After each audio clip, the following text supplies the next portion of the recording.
Hi everyone, welcome to এসওই Bangla. আমি তোমাদের বর্ণালী ma'am. আজকে তোমাদের নতুন একটা সেশন স্টার্ট হচ্ছে। তোমাদের ইতিমধ্যেই কিন্তু ফার্স্ট সামেটিভ এক্সাম শেষ হয়ে গেছে, আর আজকে থেকে তোমাদের স্টার্ট হচ্ছে সেকেন্ড সামেটিভের ক্লাস। তো সেকেন্ড সামেটিভের প্রথম যে চ্যাপ্টারটা রয়েছে জীবনের প্রবাহমানতা, সেখানে কোন কোন পার্টগুলো রয়েছে? প্রথম জনন, সপুষ্পক উদ্ভিদের যৌন জনন আর বৃদ্ধি ও বিকাশ। তো আজকে এই পুরো পার্টটা কিন্তু আমরা কমপ্লিট করতে চলেছি। আজকের ক্লাসে এই পুরো পার্টটা কমপ্লিট হবে এবং এইভাবেই রেগুলার বেসিসে আগে তোমাদের যেমন ক্লাস আসতো তেমন সেকেন্ড সামেটিভের সমস্ত বিষয়গুলো বা সমস্ত সাবজেক্টগুলোই কিন্তু সেরকমই রেগুলার ওয়েতে আবার ক্লাস আসবে। তো প্রত্যেককে বলবো যারা যারা দেখছো রেগুলার ওয়াইজ এগুলো কিন্তু মেনটেন করবে, আর যারা নতুন দেখছো তাদেরকেও বলবো যদি তোমরা না জেনে থাকো এর আগেও কিন্তু আমরা একদম রেগুলার বেসিসে ক্লাস দিয়েছি এবং এবারও কিন্তু সেকেন্ড সামেটিভের প্রত্যেকটা ক্লাস এখানে রেগুলার বেসিসে আসবে। এখানে তোমাদের math, physical science, life science, Bengali এই সমস্ত সাবজেক্ট কিন্তু এখানে ক্লাস হবে, ঠিক আছে? তো প্রত্যেকটা ভালোভাবে ফলো করার জন্য অবশ্যই এই চ্যানেলটাকে কিন্তু ফলো করে রেখো, আর যারা সাবস্ক্রাইব করে রাখোনি এখনও তাদেরকেও বলবো সাবস্ক্রাইব করে রাখো। তো চলো বেশি কথা বলবো না, আজকে এই যে চ্যাপ্টারটা আমরা স্টার্ট করব। খুব ইম্পর্ট্যান্ট একটা চ্যাপ্টার আর খুবই ইন্টারেস্টিং একটা চ্যাপ্টার, আর এখান থেকে কিন্তু অনেকটা নাম্বার, অনেকটা স্কোরের জায়গা থাকে। এই জায়গাটা অনেকটা স্কোর কিন্তু এখান থেকে তোমরা করতে পারবে। তো প্রত্যেককে বলবো একদম স্কিপ না করে প্রথম থেকে শেষ পর্যন্ত দেখবে, যাতে পুরো কনসেপ্ট তোমাদের খুব ভালোভাবে রেডি হয়ে যায়। তো চলো শুরু করা যাক। আজকে যে চ্যাপ্টার সেটার নাম হচ্ছে জনন বা রিপ্রোডাকশন। তো জনন বলতে আমরা কি বুঝি? দেখো, জনন হচ্ছে একটা পদ্ধতি, যে পদ্ধতির দ্বারা জীব কি করে, শুধুমাত্র জীবের ক্ষেত্রেই জনন দেখতে পাওয়া যাবে। তো জীব নিজের সত্তা বিশিষ্ট বা নিজের আকৃতি বিশিষ্ট অন্য নতুন অপত্য জীব সৃষ্টি করবে। মানে যে অপত্য বা নতুন সন্তান জন্ম নেবে সে কমপ্লিটলি কার মতন হবে? কমপ্লিটলি তার প্যারেন্ট বা পিতা বা মাতা তার বৈশিষ্ট্য সমন্বিত হবে। হুবহু সেম হবে না, কিন্তু তার বৈশিষ্ট্য সমন্বিত হবে।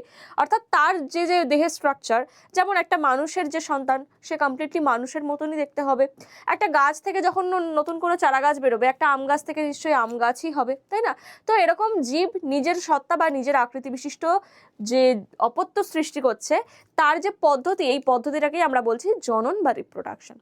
তাহলে জনন আমরা উদ্ভিদের ক্ষেত্রেও দেখতে পাবো, কিছু এককোষী ব্যাকটেরিয়া বা অনুন্নত প্রাণী এদের ক্ষেত্রেও দেখতে পাবো, আবার বহুকোষী জীব যেমন উন্নত জীব আমরা তাদের ক্ষেত্রেও দেখতে পাবো। তো জনন তাহলে কি বললাম? জনন বলতে আমরা বুঝি যে পদ্ধতিতে জীব নিজ সত্তা বিশিষ্ট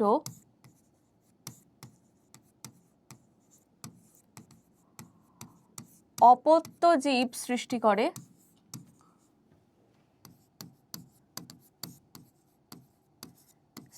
করে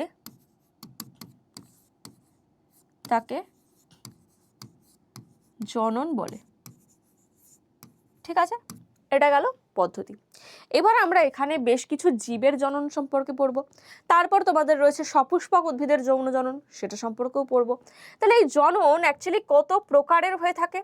জনন অনেক প্রকারের হয়ে থাকে। তার আগে আমি জননের গুরুত্বটা একটু বলে দিই, কেন জনন হয়, জনন হওয়ার প্রয়োজনীয়তা কি বা গুরুত্বটা কি সেগুলো জেনে নাও। বংশবৃদ্ধি ও অস্তিত্ব রক্ষার জন্য জনন হয়ে থাকে। তা বংশবৃদ্ধি মানে কি?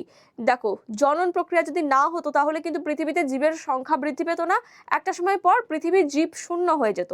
তাহলে জননের মাধ্যমে কিন্তু জীবের অস্তিত্ব রক্ষা হচ্ছে, তাই না? প্রত্যেকটা জীব একটা নির্দিষ্ট সময় পর তো মারা যায়, তো তার আগে তার জনন প্রক্রিয়ার দ্বারা নিজের সত্তা বিশিষ্ট নতুন জীব সৃষ্টি করে দিচ্ছে। এর ফলে জীবের সংখ্যা বৃদ্ধি পাচ্ছে এবং পরিবেশে তাদের অস্তিত্ব টিকে থাকছে। তাহলে জনন বংশবৃদ্ধি এবং অস্তিত্ব রক্ষার জন্য খুবই গুরুত্ব। নেক্সট, বাস্তুতান্ত্রিক ভারসাম্য রক্ষা। প্রত্যেকটা জীব, প্রত্যেকটা উদ্ভিদ, প্রত্যেকটা প্রাণী সকলেই কিন্তু জনন কার্য করে চলেছে, যার ফলে কিন্তু পরিবেশে বাস্তুতন্ত্রের ভারসাম্য রক্ষা থাকছে। বাস্তুতন্ত্র কি? বাস্তুতন্ত্র মানে একটা জীব সে কিন্তু একা একা পৃথিবীতে বেঁচে থাকতে পারবে না। প্রত্যেকটা জীব কোনো না কোনো জীবের সাথে বা কোনো না কোনো জীবের ওপর কিন্তু ডিপেন্ডেন্ট। ধরো একটা উদ্ভিদ, সে কার ওপর ডিপেন্ডেন্ট? সে কিন্তু মাটির ওপর ডিপেন্ডেন্ট, মানে পরিবেশের ভৌত বস্তু তার উপর ডিপেন্ডেন্ট। সে সৌরশক্তিকে গ্রহণ করে খাবার বানাচ্ছে, ঠিক আছে? তাহলে এই খাবারটা আবার কে খাচ্ছে? কোনো তৃণভোজী প্রাণীরা খাচ্ছে, আমরা খাচ্ছি। সেই তৃণভোজী প্রাণীটাকে আবার কারা খাচ্ছে? কিছু মাংসাশী প্রাণীরা খাচ্ছে। তো প্রত্যেকে দেখো একে অপরের উপর ডিপেন্ডেন্ট। যদি মাঝখানে তৃণভোজী প্রাণীরা না থাকতো, মাংসাশীরা কি উদ্ভিদ খেতে পারতো? না। তার ফলে মাংসাশী প্রাণীদের অস্তিত্বও টিকে থাকতো না। তো এর ফলে বাস্তুতন্ত্র ভেঙে যেত বা বিঘ্নিত হতো। তাহলে জনন যেহেতু সবাই করছে, তাই জননের জন্য কিন্তু বাস্তুতন্ত্রও রক্ষা পাচ্ছে। তারপরে প্রকরণ সৃষ্টি। প্রকরণ বলতে কি বোঝায় ম্যাম? প্রকরণ বলতে বোঝায় যে পার্থক্য। দেখো এই যে পিতা মাতার থেকে সন্তান তৈরি হচ্ছে, সন্তান কি হুবহু একদম পিতা মাতার মতন দেখতে হয়? না, কিছু নতুন বৈশিষ্ট্য তো তার মধ্যে থাকে। তো জনন যখন হয়, তো এর আগে আমরা কোষ চক্র কোষ বিভাজন চ্যাপ্টার পড়েছিলাম।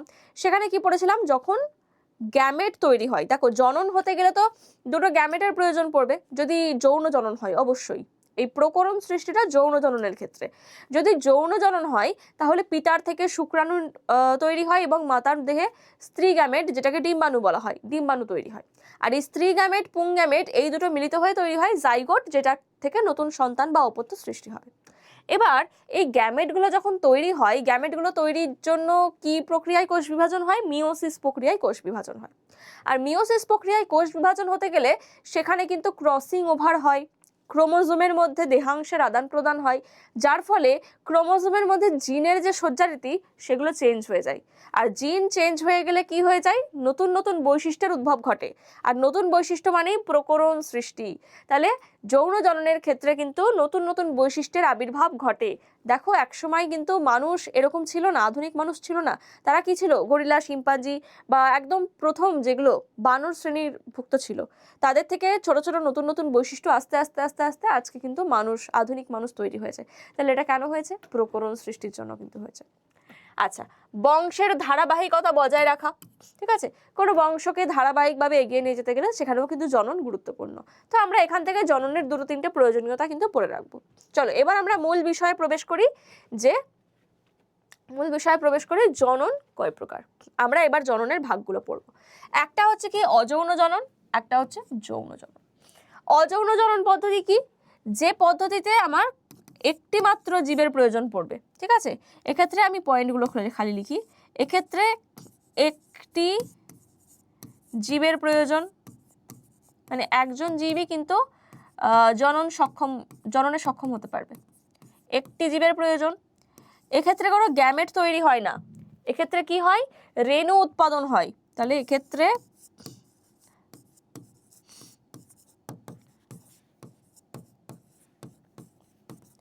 রেণু উৎপাদন হয়। ঠিক আছে, দেহকোষ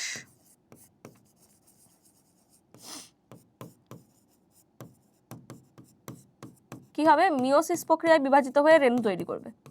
মিওসিস প্রক্রিয়ায় বিভাজিত হয়ে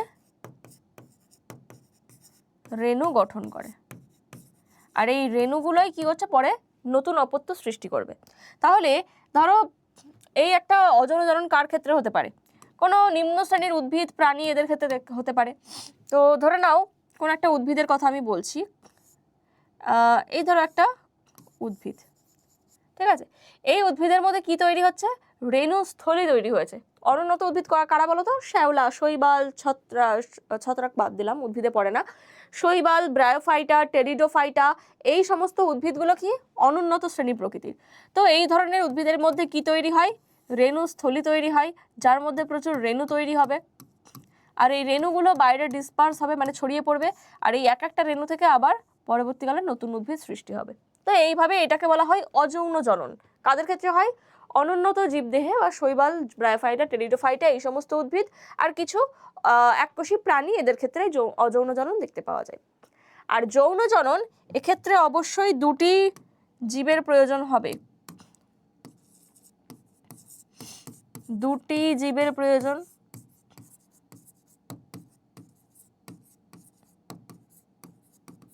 ঠিক আছে, এক্ষেত্রে দুটি জীবের প্রয়োজন। আর এক্ষেত্রে কিন্তু গ্যামেট গঠন হয়, রেণু গঠন হয় না। এক্ষেত্রে কি হচ্ছে? গ্যামেট গঠন হয়। তাহলে এক্ষেত্রে কি দেখা যাচ্ছে? একটা মহিলা আর একটা পুরুষ, এদের মধ্যে তৈরি হবে কি?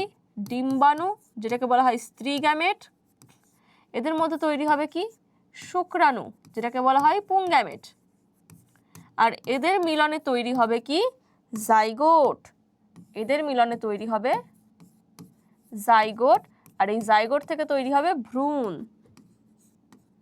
ভ্রূণ সেখান থেকে পরিণত শিশু। ঠিক আছে, এটা হচ্ছে যৌন জনন। তাহলে এক্ষেত্রে আমার দুটো জীবের প্রয়োজন পড়লো, দুটো প্যারেন্টের প্রয়োজন পড়লো। ঠিক আছে, তাহলে জনন এই দুই প্রকার। তাহলে আমরা এই জননগুলো সম্পর্কে এবার একটু ডিটেলে পড়ি, তার আগে পার্থক্য দেখে নাও। অযৌন জনন আর যৌন জননের পার্থক্য কি, এই পার্থক্যটা তোমাদের পরীক্ষায় আসে, এই পার্থক্যটা কিন্তু খুব ইম্পর্টেন্ট।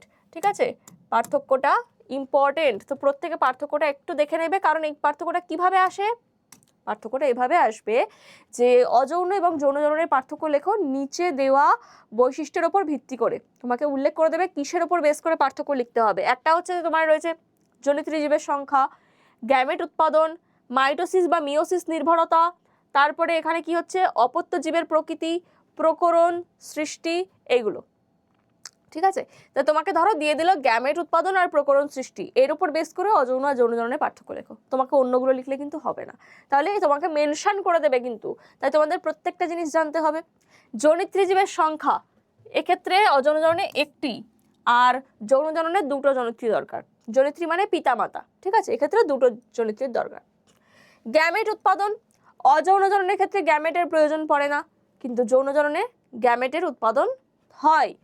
মাইটোসিস মিওসিস নির্ভরতা, এক্ষেত্রে প্রধানত মাইটোসিস হয়, কিন্তু যখন রেণু তৈরি করতে হবে, রেণু তৈরির সময় কিন্তু মিওসিস প্রক্রিয়ায় কোষ বিভাজিত হয়। তাছাড়া বাদবাকি সময় কি হচ্ছে, বাদবাকি সময় কিন্তু মাইটোসিস নির্ভর জনন পদ্ধতি, মানে দেহকোষটা সরাসরি মাইটোসিস প্রক্রিয়ায় বিভাজিত হয়ে যেতে পারে। এটা ধরো দেহকোষ, এই মাইটোসিস প্রক্রিয়ায় দুটো ভাগে বিভক্ত হয়ে কিন্তু দুটো অপত্য সৃষ্টি করে ফেলতে পারে, এটাও কিন্তু অযৌন জনন। ঠিক আছে, তাহলে এটা প্রধানত মাইটোসিস নির্ভর, আর এটা হচ্ছে মিওসিস নির্ভর। মিওসিস ছাড়া এখানে জনন হবেই না, এখানে গ্যামেট গঠনের সময় অবশ্যই মিওসিস দরকার পড়বে।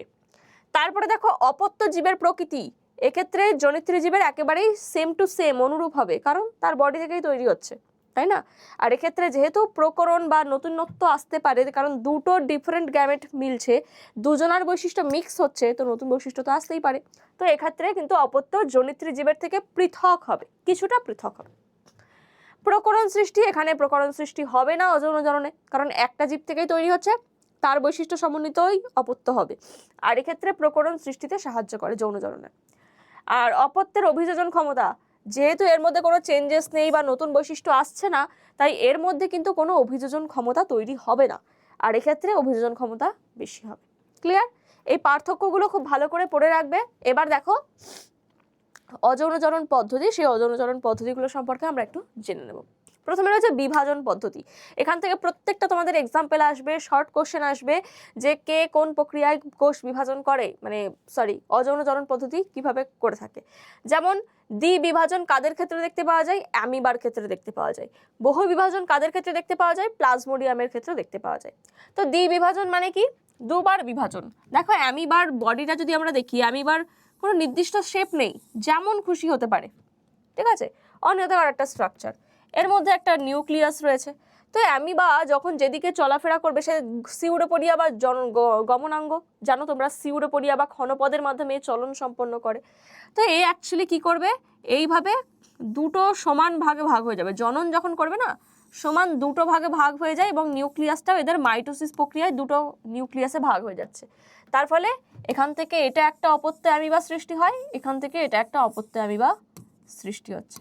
তো এটাকে বলা হচ্ছে দ্বিবিভাজন পদ্ধতি, সমান দুটো ভাগে ভাগ হয়ে যায়, এটাকে বলা হচ্ছে দ্বিবিভাজন পদ্ধতি। তাহলে দ্বিবিভাজন কাদের ক্ষেত্রে দেখতে পাওয়া যায়, অ্যামিবার ক্ষেত্রে দেখতে পাওয়া যায়।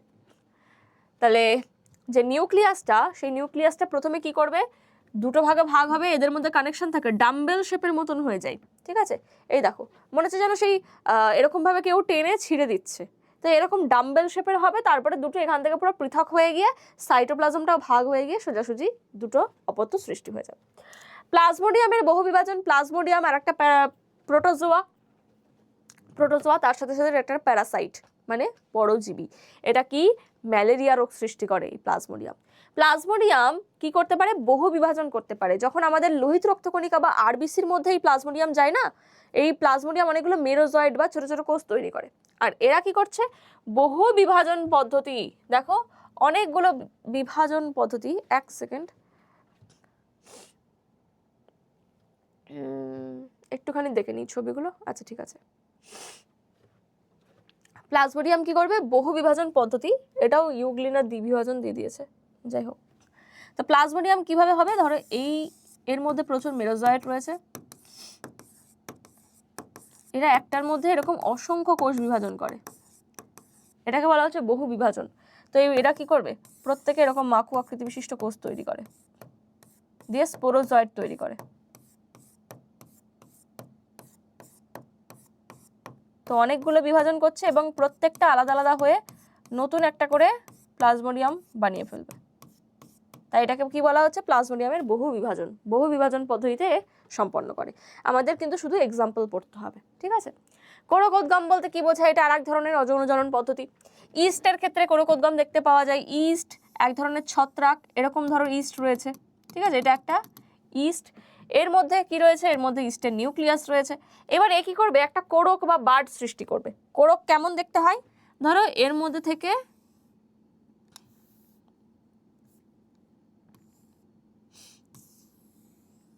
মানে এর ওপরের অংশে এরকম একটা উপবৃদ্ধি সৃষ্টি হলো, আর এর মধ্যে যে নিউক্লিয়াসটা, সেই নিউক্লিয়াসটাও এরকম দুটো ভাগে ভাগ হয়ে যাচ্ছে, সেই ডাম্বেল শেপের মতন, সেই ছিঁড়ে যাওয়ার মতন, সেম একই জিনিস।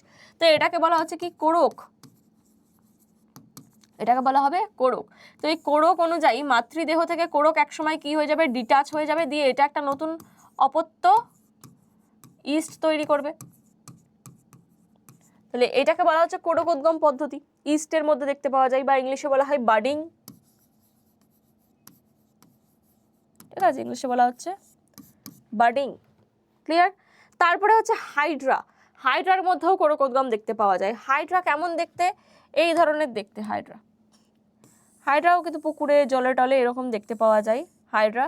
এখানে অনেকগুলো এরকম কোর্সিকা প্রেজেন্ট থাকে, ঠিক আছে? এগুলো কোর্সিকা প্রেজেন্ট থাকে। তো এই হাইড্রা কি করছে? দেহের মধ্যেই আর একটা ছোট্ট কোরক বা বার্ড সৃষ্টি করছে, সেখান থেকে অপত্য হাইড্রা তৈরি হচ্ছে। এটা হচ্ছে কি?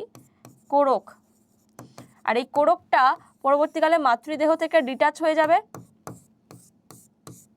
ঠিক আছে? কোরকটা মাতৃদেহ থেকে ডিটাচ হয়ে গেল, দিয়ে এটা কি হয়ে গেল? অপত্য হাইড্রা। এইভাবে হাইড্রাও কিন্তু কি? কোরকোদ্গমের মাধ্যমে জনন সম্পন্ন করে। আর কি রয়েছে? স্পাইরোগাইরা। স্পাইরোগাইরা এক ধরনের শৈবাল, মানে সূত্রাকার শৈবাল, এরকম সূত্রাকার শৈবাল, এর অনেকগুলো কোষ নিয়ে গঠিত। তো এর জনন পদ্ধতি হচ্ছে খণ্ডী ভবন। প্রশ্ন আসবে, খণ্ডী ভবনের সাহায্যে জনন কার্য সম্পন্ন করে কে? স্পাইরোগাইরা। স্পাইরোগাইরাটা শৈবাল, তো এর কোষের যে কোনো প্রাচীর বরাবর কি হয়ে যায়? এ বিভাজিত হয়ে মানে ভেঙে যাচ্ছে, যার ফলে কি খণ্ডে খণ্ডে ভেঙে যায়। খণ্ডে খণ্ডে ভেঙে যাওয়ার ফলে যে প্রত্যেকটা খণ্ড তৈরি হলো, এরা কিন্তু কেউ মারা যাচ্ছে না, এই প্রত্যেকটা খণ্ড এক একটা অপত্য স্পাইরোগাইরা তৈরি করছে। এটা একটা অপত্য স্পাইরোগাইরা, ঠিক আছে? তো এইভাবে প্রত্যেকটা খণ্ডে খণ্ডে ভাঙছে বলে এটাকে বলা হয় খণ্ডী ভবন। আর লাস্ট ওয়ান হচ্ছে পুনরুৎপাদন। পুনরুৎপাদন মানে পুনরায় উৎপাদন, আবার উৎপাদন করছে কে? প্ল্যানেরিয়া বা চ্যাপ্টা কৃমি যেগুলো রয়েছে, এই প্ল্যানেরিয়া কি করতে পারে? পুনরুৎপাদন করতে পারে। দেখো এই ছবিটা দেখো, আমি আর রাখছি না ছবিটা। এর মস্তক অংশ, ধর অংশ, লেজ অংশ সব কটা আলাদা করে দেওয়া হয়েছে। এই প্রত্যেকটা অংশ থেকে কিন্তু পুনরায় পূর্ণাঙ্গ শরীরটা গঠন করতে পারবে। তুমি পারবে? তোমার একটা হাত কেটে দিলে তোমার হাত থেকে পুনরায় পুরো শরীর গঠন হবে না, এর কিন্তু হয়ে যাবে। তো এই প্ল্যানেরিয়ার ক্ষেত্রেই পুনরুৎপাদন পদ্ধতি শুধুমাত্র দেখতে পাওয়া যায়। তাহলে আমরা এইগুলোই শুধু পড়বো যে কোন পদ্ধতি কার ক্ষেত্রে দেখতে পাওয়া যায়, এগুলো সম্পর্কে একটা ব্রিফ ধারণা থাকলেই হবে, কারণ এখান থেকে সব তোমাদের এসসিকিউ বা শর্ট কোশ্চেন আসবে। এবার চলে আসছি অঙ্গজ বংশ বিস্তার। অঙ্গজ বংশবিস্তার মানে উদ্ভিদের অঙ্গ থেকেই আমরা কিভাবে বংশবিস্তার ঘটাতে পারি। তোমরা করো না অনেক সময়, গাছের মূল কেটে নিয়ে নতুন মূলটা লাগালে ওখান থেকে নতুন গাছ হয়, কোনো কোনো গাছের ডাল কেটে নিয়ে লাগালে সেখান থেকে গাছের নতুন গাছ হয়, কোনো কোনো গাছের ফুলে পরাগযোগ ঘটাতে হয়। তো এইগুলো তো কিভাবে আমরা অঙ্গজ বংশবিস্তার করতে পারি। অঙ্গ মানে উদ্ভিদের যে প্রাকৃতিক অঙ্গ রয়েছে সেই অঙ্গগুলো থেকে আমরা নতুনভাবে নতুন উদ্ভিদ সৃষ্টি করব। প্রাকৃতিক অঙ্গজ বিস্তার এটা একটা পদ্ধতি, আর একটা রয়েছে কৃত্রিম অঙ্গজ বিস্তার। এই যে কৃত্রিম অঙ্গজ বিস্তার, এটাও করা যেতে পারে।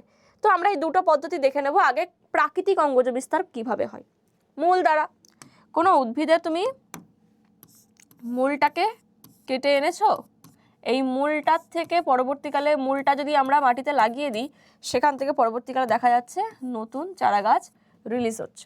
তো মূল থেকেও কিন্তু নতুন উদ্ভিদ সৃষ্টি করা সম্ভব, এটাই যাচ্ছে প্রাকৃতিক অঙ্গজ বিস্তার। কাণ্ড দ্বারা কোনো উদ্ভিদে তুমি কাণ্ড কাট করে এনে লাগিয়েছো, শুধুমাত্র কাণ্ড মাটিতে এনে লাগিয়ে দিলে, পরবর্তীকালে দেখলে এর কাণ্ড থেকে কিছু মূল তৈরি হয়েছে, আর এই কাণ্ডটা আস্তে আস্তে বৃদ্ধিপ্রাপ্ত হয়ে নতুন গাছ তৈরি করে ফেলছে। ঠিক আছে, এরকম দেখা যাচ্ছে। তাহলে কাণ্ড দ্বারাও বংশ বিস্তার করা সম্ভব। পাতার দ্বারা তোমার পাথরকুচি গাছের পাতায় যদি দেখো তোমরা, পাথরকুচি গাছের পাতা, এই জায়গায় কি পত্রমুকুল তৈরি হয় না? পত্রমুকুল তৈরি হয় প্রত্যেকটা পাতার ফলকে, এখান থেকেও মূল তৈরি হয়। তো এই জায়গা থেকে কিন্তু নতুন উদ্ভিদ সৃষ্টি করা সম্ভব। তাহলে পাথরকুচি গাছের পাতা থেকে বংশ বিস্তার সম্ভব। কাণ্ড, তুমি গোলাপ গাছ, এরকম বেশ কয়েকটা গাছ যেগুলো ডাল কেটে এনে লাগালে সেখান থেকে নতুন গাছ তৈরি হয়ে যায়, সেটা করা যেতে পারে। মূল দ্বারা ম্যাক্সিমাম উদ্ভিদের মূল লাগিয়ে দিলে সেখান থেকে কিন্তু গাছ হয়ে যায়। তাহলে এগুলো গেল প্রাকৃতিক অঙ্গজ বিস্তার, যেগুলো আমরা ন্যাচারালি করে থাকি আশেপাশে। আর কিছু কৃত্রিম অঙ্গজ বিস্তার, যেগুলো একটু টেকনিক্যাল বিষয় রয়েছে। কি রয়েছে? কাটিং করে এনে লাগিয়ে দিই। এটা কাটিংটা তোমার শাখা কাটিং হতে পারে, মূল কাটিং হতে পারে, মানে রুট কাটিং, স্টেম কাটিং বা শাখা কাটিং হতে পারে। ঠিক আছে, তো কাটিং করে আনা হলো। কাটিং করে আনার পর গ্রাফটিং করা যেতে পারে। কাটিং করে এই কাটিং অংশ থেকে নতুন উদ্ভিদ সৃষ্টি করা যেতে পারে, নতুন উদ্ভিদ। আর গ্রাফটিং কাকে বলছে? গ্রাফটিং মানে হচ্ছে জোড় কলম। গ্রাফটিং মানে কি? জোড় কলম। এখান থেকে প্রশ্ন আসে তোমাদের, দেখো সিয়ন আর স্টক কি? গ্রাফটিং মানে দুটো পৃথক গাছকে জোড়া লাগানো। ধরো এই একটা গাছ রয়েছে, গাছটাকে আমরা কেটে দিয়েছি, এটা গাছের গুড়িটা। ঠিক আছে, এই গাছের সাথে আমরা নতুন গাছের জয়েন করব। এখানে আমি নতুন গাছকে জয়েন করে দিয়েছি। তাহলে এই যেটা নতুন গাছকে জয়েন করলাম, এটা হয়ে যাচ্ছে কি? সিয়ন। আর নিচের এই অংশটাকে কি বলবো? স্টক। ঠিক আছে, তাহলে যে গাছটাকে আমরা অবলম্বন হিসেবে কাজ করছি যাতে গাছটা যান্ত্রিক দৃঢ়তা পাই, সেই গাছটাকে আমরা বলবো স্টক, যেটা মাটির সাথে রয়েছে। আর আমি যে বৈশিষ্ট্য সম্পন্ন উদ্ভিদ তৈরি করতে চাই, সেই উন্নত বৈশিষ্ট্য সম্পন্ন যে উদ্ভিদ যাকে স্টকের সাথে জোড়া লাগানো হচ্ছে, সেটাকে বলা হয় সিয়ন। তোমাদের প্রশ্ন আসবে সিয়ন কাকে বলে, স্টক কাকে বলে। ঠিক আছে, আর এই দুটো জোড়া লাগানোকে বলা হচ্ছে গ্রাফটিং বা জোড় কলম। ঠিক আছে, সিয়ন হচ্ছে উন্নত বৈশিষ্ট্য সম্পন্ন উদ্ভিদ, উন্নত বৈশিষ্ট্য সমন্বিত উদ্ভিদ।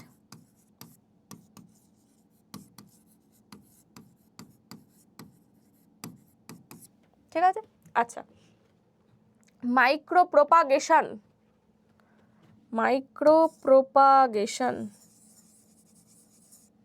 ঠিক আছে, মাইক্রোপ্রোপাগেশনটা কি দেখে নিই চলো। এখানে জনুক্রম চলে এসছে। মাইক্রোপ্রোপাগেশন, ধরো কোনো একটা উদ্ভিদের যে কোনো কোষ কলা নিয়ে নিলাম। কোষ কলা মানে খুব ক্ষুদ্র বস্তু। আরে বাবা, কোষ কলা আমরা কি করে বার করবো? আর কোষ কলা থেকে কীভাবেই বা নতুন উদ্ভিদ সৃষ্টি করব? সেটাও তৈরি করা সম্ভব ল্যাবে। কিভাবে? এটাকে বলা হয় মাইক্রোপ্রোপাগেশন। মাইক্রো মানে বুঝতে পারছো, ক্ষুদ্র বস্তুর কথা বলা হচ্ছে। তো সেই মাইক্রো জিনিসটা কি? উদ্ভিদের কোষ বা কলা। তাহলে কোনো একটা উদ্ভিদের, যে উদ্ভিদের বৈশিষ্ট্য সমন্বিত নতুন উদ্ভিদ সৃষ্টি করতে চাই আমি, সেই উদ্ভিদের কোষ বা কলা নির্বাচন। তাহলে এইটাকে আমরা কি বলছি? এটাকে বলছি এক্সপ্লান্ট। এটাকে কি বলবো? এক্সপ্লান্ট। ঠিক আছে, এই এক্সপ্লান্ট থেকে আমি একটা কোষ বা কলা নিলাম, এইটাকে আমি এবার রাখলাম একটা কৃষ্টি মাধ্যম বা পুষ্টি মাধ্যম, যাই হোক, কৃষ্টি মাধ্যমে এক্সপ্লান্ট থেকে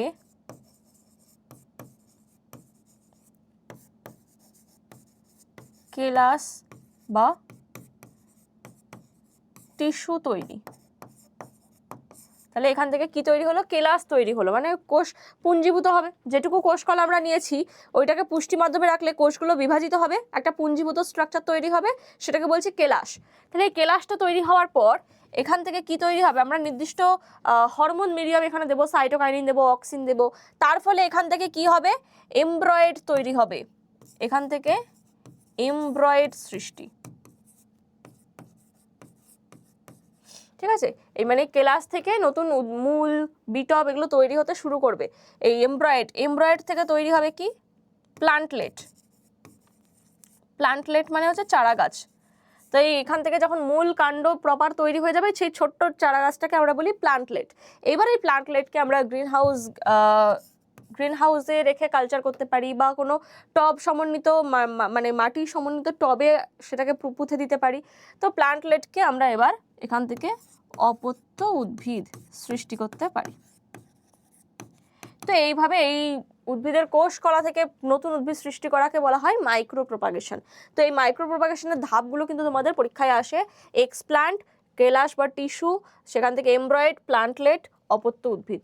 এই সিরিজটা কিন্তু মনে রাখতে হবে তোমাদের প্রত্যেককে, ঠিক আছে? এই সিরিজটা মনে রাখতে হবে। চলো নেক্সট দেখে নেবো, যেটা ভীষণ ইম্পর্টেন্ট, ফার্নের জনুক্রম, যেটা আগের বছরও ইম্পর্টেন্ট ছিল। যাই হোক, এই ফার্নের জনুক্রম, ফার্ন হচ্ছে এক ধরনের টেরিডোফাইট উদ্ভিদ। তো এই টেরিডোফাইট উদ্ভিদ বা ফার্ন কিভাবে জনন কার্য সম্পন্ন করে, তার যে জীবনচক্র, সেই জীবনচক্রটাই আমরা পড়ব। ধরো এটা একটা ফার্ন গাছ, এটা হচ্ছে একটা ফার্ন গাছ। তো এই ফার্ন গাছের প্রত্যেকটা পাতা এখানে তো দেওয়াই রয়েছে, আমি যেটা আঁকছি সেটা ভালো করে দেখো। এটা একটা ফার্ন গাছ, যেটা হচ্ছে ডিপ্লয়েড। ম্যাম ডিপ্লয়েড মানে কি? আমরা কিন্তু অলরেডি কোষ বিভাজন পড়ে এসেছি, তো এই নলেজটা নিশ্চয়ই তোমাদের রয়েছে। ডিপ্লয়েড মানে তার মধ্যে থাকা ক্রোমোজোমের সর্বোচ্চ সংখ্যা, আর যখন রেণু বা গ্যামেট তৈরি হয় ক্রোমোজোম নাম্বার অর্ধেক হয়ে যায়, সেটাকে বলা হয় হ্যাপ্লয়েড দশা। ঠিক আছে, তো গাছটা এখন ডিপ্লয়েড দশায় রয়েছে। তো এর মধ্যে প্রত্যেকটা পাতা, ধরো একটা পাতাকে যদি আমি দেখাই, পাতার যে নিচে, এটা ব্যাক সাইড, ঠিক আছে, পাতার ব্যাক সাইড, তো পাতার ব্যাকে দেখা যাচ্ছে অনেকগুলো রেণুস্থলী রয়েছে। এগুলো কি? রেণুস্থলী। তাও একটা একটা না, এই একটার মধ্যে একাধিক রেণুস্থলী বর্তমান থাকে একটার মধ্যে। তো এই একাধিক রেণুস্থলী সমন্বিত যে অংশগুলো, এগুলোকে বলা হয় সোরাস। ঠিক আছে, সোরাস, আর সবগুলোকে একত্রে বলবো সোরাই। ঠিক আছে, তাহলে এই সোরাসের মধ্যে কি রয়েছে? একাধিক রেণুস্থলী রয়েছে। তাহলে এগুলো কি? সব ডিপ্লয়েড। এই সোরাসের মধ্যে আমি একটা রেণুস্থলীকে এইভাবে আঁকলাম, কালারটা চেঞ্জ করে নিই। আচ্ছা, ধরো এটা হচ্ছে একটা রেণুস্থলী, একটা রেণুস্থলীকে আঁকলাম। রেণুস্থলীর প্রাচীরে বেশ কিছু কোষ থাকে, তো রেণুস্থলীর প্রাচীরে থাকে রেণু মাতৃকোষ, আর এই রেণু মাতৃকোষগুলো এবার করবে মিওসিস বিভাজন। কি করবে? মিওসিস বিভাজন, যার ফলে ভেতরে যে রেণুগুলো তৈরি হবে, রেণুগুলো হয়ে যাবে হ্যাপ্লয়েড। ঠিক আছে, এর ভেতরে কি? রেণুগুলো হ্যাপ্লয়েড। তাহলে এই সোরাসের ভেতর থেকে প্রত্যেকটা রেণুস্থলী একসময় ফেটে যাবে, ফেটে গিয়ে এই হ্যাপ্লয়েড রেণুগুলো বাইরে বেরিয়ে চলে আসবে, তাই না? এই যে রেণুগুলো, এগুলো কি? রেণুগুলো হ্যাপ্লয়েড, বাইরে বেরিয়ে চলে এলো রেণুগুলো। এই এক একটা রেণু যখন মাটিতে পড়বে, ধরো এই মাটিতে যখন রেণুগুলো পড়লো, এই রেণুগুলো থেকে কি তৈরি হবে? রেণুগুলো থেকে আস্তে আস্তে প্রোথ্যালাস তৈরি হবে, নতুন একটা প্ল্যান্ট বডি তৈরি হবে, এটাকে বলা হচ্ছে প্রোথ্যালাস। আর এটা কি হবে? অবশ্যই হ্যাপ্লয়েড হবে। এটা কি? অবশ্যই হ্যাপ্লয়েড হবে। তো এই প্রোথ্যালাস দু রকমের হতে পারে, একটা পুরুষ গাছও হতে পারে, স্ত্রী গাছও হতে পারে। তো এখানে একটা রেণুস্থলীর মধ্যে যতগুলো রেণু তৈরি হয়, তার মধ্যে অর্ধেক সংখ্যক রেণু স্ত্রী গাছ বানায়, অর্ধেক সংখ্যক রেণু পুরুষ গাছ বানায়। তো এগুলো তো আলাদা আলাদা জায়গায় ছড়িয়ে পড়ে। তো কিছু পুং গ্যামেটোফাইট তৈরি করবে, কিছু স্ত্রী গ্যামেটোফাইট তৈরি করবে, কিছু স্ত্রী গ্যামেটোফাইট তৈরি করবে। ঠিক আছে, আচ্ছা, পুং গ্যামেটোফাইট, স্ত্রী গ্যামেটোফাইট, তাহলে কিছু এরকম হলো। এইবার পুং গ্যামেটোফাইটের মধ্যে দেখো, গ্যামেটোফাইট মানে হচ্ছে লিঙ্গধর উদ্ভিদ। লিঙ্গধর মানে যারা হ্যাপ্লয়েড হয় তাদেরকে বলা হয় লিঙ্গধর উদ্ভিদ বা গ্যামেটোফাইট, যারা ডিপ্লয়েড হয় তাদের বলা হয় রেণুধর উদ্ভিদ বা স্পোরোফাইট। ঠিক আছে, তাহলে এটা রেণুধর ছিল, কারণ এ রেণু তৈরি করছে, আর এ গ্যামেটোফাইট মানে গ্যামেট তৈরি করবে। তাহলে পুং গ্যামেটোফাইটের মধ্যে কি তৈরি হবে? পুং গ্যামেট তৈরি হবে, মানে পুং ধানী তৈরি হবে। পুং ধানীতে পাওয়া যাবে পুং গ্যামেট, পুং ধানীতে পুং গ্যামেট পাওয়া যাবে। সেম ভাবে এখানেও স্ত্রী ধানী তৈরি হবে, স্ত্রী ধানী, আর স্ত্রী ধানীর মধ্যে স্ত্রী গ্যামেট তৈরি হবে। এইবার পুং গ্যামেট আর স্ত্রী গ্যামেট এই দুটোই কি হ্যাপ্লয়েড, এই দুটোই হ্যাপ্লয়েড। এইবার এই দুটো হ্যাপ্লয়েড মিলে তৈরি করবে কি? Diploid zygote. এই জাইগোটটা কি? জাইগোট হয়ে যাচ্ছে ডিপ্লয়েড, কারণ দুটো গ্যামেট মিলে গেল। এই জাইগোট থেকে পরবর্তীকালে কি তৈরি হবে? জাইগোট থেকে তৈরি হবে ভ্রূণ, আর ভ্রূণ থেকে তৈরি হবে আবার পরিণত উদ্ভিদ, মানে রেণুধর উদ্ভিদ। তাহলে এই যে দশাটা আমরা দেখলাম, এইটাকে বলছি ফার্নের জীবনচক্র বা জনুক্রম। এই জনুক্রম কাকে বলে সেটাই তো জানি না, তাই না? আচ্ছা, এই যে জীবনচক্র পড়লাম, জীবনচক্রে কটা দশা দেখতে পেলাম? কখনো ডিপ্লয়েড দশা, কখনো হ্যাপ্লয়েড দশা। দেখো এই যে গাছটা ছিল এ ডিপ্লয়েড ছিল, এটাকে বলা হয় রেণুধর উদ্ভিদ। আর এই যে গাছটা, এই গাছটা হচ্ছে হ্যাপ্লয়েড, আর এই গাছটাকে বলা হয় লিঙ্গধর উদ্ভিদ। তাহলে যে সমস্ত গাছের জীবনচক্রে দুটো দশা দেখতে পাওয়া যায়, ডিপ্লয়েড এবং হ্যাপ্লয়েড মানে লিঙ্গধর আর রেণুধর, তাদের জীবনচক্রকে বলা হয় জনুক্রম। মানে ক্রমান্বয়ে একবার ডিপ্লয়েড হবে, একবার হ্যাপ্লয়েড, একবার ডিপ্লয়েড, একবার হ্যাপ্লয়েড, এটাকেই বলা হচ্ছে জনুক্রম। ঠিক আছে? তো ফার্নের মধ্যে এরকম দেখতে পাওয়া যায়, একবার ডিপ্লয়েড একবার হ্যাপ্লয়েড, তাই জন্য এটাকে বলা হচ্ছে ফার্নের জনুক্রম। তাহলে আমাদের এই পুরোটা লিখতে হচ্ছে। তাহলে এই যে রেণুস্থলী, স্পোর তৈরি হওয়ার আগে পর্যন্ত এটা পুরোটা ডিপ্লয়েড ছিল, আর অসমান হয়ে গেল, যাই হোক, এই যে এই ওপরেরটা পুরোটা হচ্ছে ডিপ্লয়েড দশা, নিচের পুরোটা হচ্ছে হ্যাপ্লয়েড অবস্থা, যেটা এখানে সুন্দরভাবে স্কিম্যাটিক ডায়াগ্রাম একটা দেওয়া আছে। তো আমাদের কিন্তু এই ছবিটা পরীক্ষায় আঁকতে হবে লিখে, ঠিক আছে? এই ছবিটা কিন্তু প্র্যাকটিস করতে হবে প্রত্যেককে। ফার্নের জনুক্রম 5 নম্বরের প্রশ্নে শুধুমাত্র এই ছকটা কিন্তু আঁকতে হয়, খুব ইম্পর্টেন্ট একটা জায়গা। ফার্নের জনুক্রম ভীষণ ইম্পর্টেন্ট একটা জায়গা, মনে থাকবে? আচ্ছা চলো, তাহলে এটা আমরা জীবের জনন তো পড়ে নিলাম। জীবের জনন পড়ে নেওয়ার পর এবার আমরা দেখব সপুষ্পক উদ্ভিদের যৌনজনন। নেক্সট পার্ট আমাদের সপুষ্পক উদ্ভিদের যৌনজনন। খুব ইন্টারেস্টিং জায়গা আর খুব ইজি জায়গা। দেখে নাও, একটা ফুল, সপুষ্পক উদ্ভিদের জনন অঙ্গ কি? ফুল, কারণ জনন কোথায় সম্পন্ন হবে? ফুলের মধ্যে। তাহলে সপুষ্পক উদ্ভিদের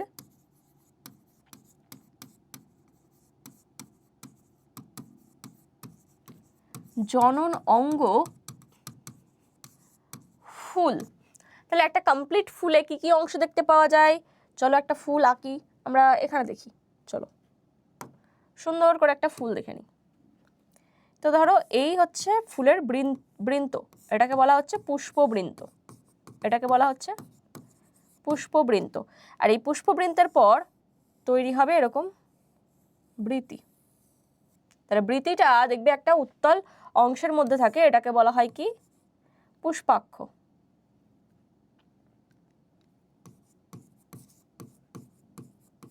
পুষ্পাক্ষ, পুষ্পাক্ষের উপর রয়েছে কি? বৃতি। ভালো কথা। আচ্ছা, বৃতির পর রয়েছে কি? ফুলের পাপড়িগুলো। ফুলের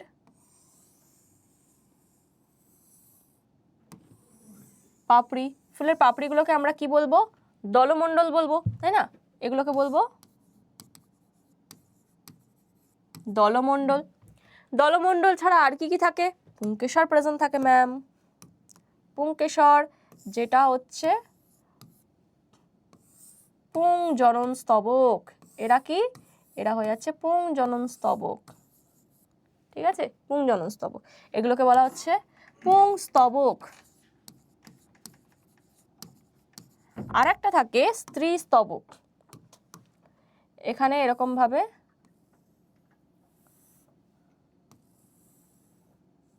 দেখতে পাওয়া যায়, এটাকে বলা হচ্ছে গর্ভকেশর বা স্ত্রী স্তবক। তাহলে একটা ফুলের টোটাল 4টে স্তবক দেখতে পাওয়া যায়। টোটাল কটা স্তবক দেখতে পাওয়া যায়? মোট 4টে স্তবক দেখতে পাওয়া যায়, যার মধ্যে দুটো হয়ে যাবে কি? সাহায্যকারী স্তবক, দুটো হয়ে যাচ্ছে সাহায্যকারী স্তবক, আর দুটো হবে জনন স্তবক। সাহায্যকারী স্তবক কোনগুলো? বৃতি আর দলমণ্ডল। বৃতি আর দলমণ্ডল হয়ে যাবে বৃতি আর দলমণ্ডল। এরা দুজন কি? এরা দুজন হচ্ছে সাহায্যকারী স্তবক, কারণ এরা সরাসরি জনন কার্যে অংশগ্রহণ করবে না। এরা কি করবে? বৃতি কি? সবুজ বর্ণের হওয়ায় সালোক সংশ্লেষ করতে পারবে, সালোক সংশ্লেষ করে খাদ্য উৎপাদন করবে, সেই খাদ্যটা ফুলের বাকি স্তবকগুলোকে প্রোভাইড করবে। তারপরে কি? ফুলটা যখন কুড়ি অবস্থায় রয়েছে, পুংকেশর, গর্ভকেশর, পাপড়ি সবাই ইম্যাচিওর, তখন তাদেরকে প্রোটেকশন দেওয়ার কাজ বা তাদেরকে আত্মরক্ষার কাজ কে করবে? বৃতি করবে। তাই বৃতি সরাসরি জনন তো করছে না, কিন্তু এদেরকে হেল্প করছে। দলমণ্ডল কি? দলমণ্ডল পাপড়িগুলো ফুলের বিভিন্ন নতুন নতুন কালার হয়ে থাকে, সুন্দর সুন্দর কালার, যেই কালারগুলো বা উজ্জ্বল কালারগুলো পতঙ্গদের আকৃষ্ট করে। পতঙ্গদের আকৃষ্ট করলে কি হবে? পতঙ্গ এসে পরাগযোগ ঘটাবে, তাহলে পতঙ্গ পরাগযোগে সাহায্য করছে। সরাসরি জনন কার্য না করলেও ইনডাইরেক্টলি কিন্তু হেল্প করলো পরাগযোগে। তাছাড়াও ফুলের পাপড়িগুলো দেখো ভেতরে পুংকেশর, গর্ভকেশরকে আবৃত করে রাখে, যার জন্য এরাও কিন্তু প্রোটেকশন পায়। তাই এরা দুজন হয়ে যাচ্ছে সাহায্যকারী স্তবক, আর জনন স্তবক হয়ে যাচ্ছে কি? পুংকেশর চক্র আর গর্ভকেশর চক্র। পুংকেশর চক্র আর একটা হচ্ছে গর্ভকেশর চক্র। এই পুংকেশরের মধ্যে কি তৈরি হবে? পরাগরেণু তৈরি হবে। গর্ভকেশরের মধ্যে স্ত্রী গ্যামেট মানে ডিম্বাণু তৈরি হবে। আর এই দুটো গ্যামেট মিলিত হয়ে তৈরি করবে নতুন উদ্ভিদ, মানে জাইগোট তৈরি হবে। সেই জাইগোট থেকে পরবর্তীকালে নতুন ভ্রূণ বা উদ্ভিদ সৃষ্টি হবে। তাহলে দেখা যাক এই পার্টগুলো থেকে কিভাবে কি কাজ হয়, ফুলের বিভিন্ন অংশের কাজ। তাহলে আমি এখানে লিখি একটা একটা করে, যে প্রথম বৃতি। বৃতির কাজ কি?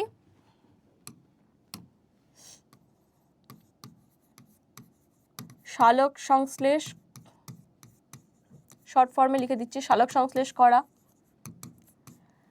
তারপরে কুড়ি অবস্থায় ফুলের বাকি স্তবকগুলির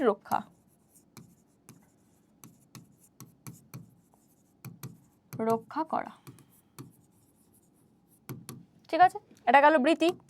তারপরে দলমণ্ডলের কাজ কি বললাম? 2 নম্বর দলমণ্ডল। দলমণ্ডলের কাজ হয়ে যাচ্ছে, এটি উজ্জ্বল বর্ণবিশিষ্ট হওয়ায়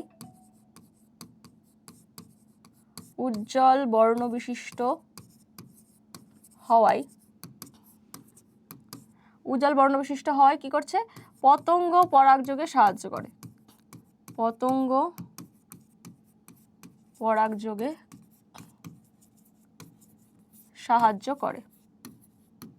আর হচ্ছে আর কি? তোমার পুংস্তবক ও স্ত্রীস্তবককে রক্ষা করে। পুংস্তবক ও স্ত্রীস্তবককে রক্ষা করে। এটা হয়ে গেল দলমণ্ডলের কাজ। নেক্সট চলে আসবো পুংকেশর চক্র আর গর্ভকেশর চক্র। 3।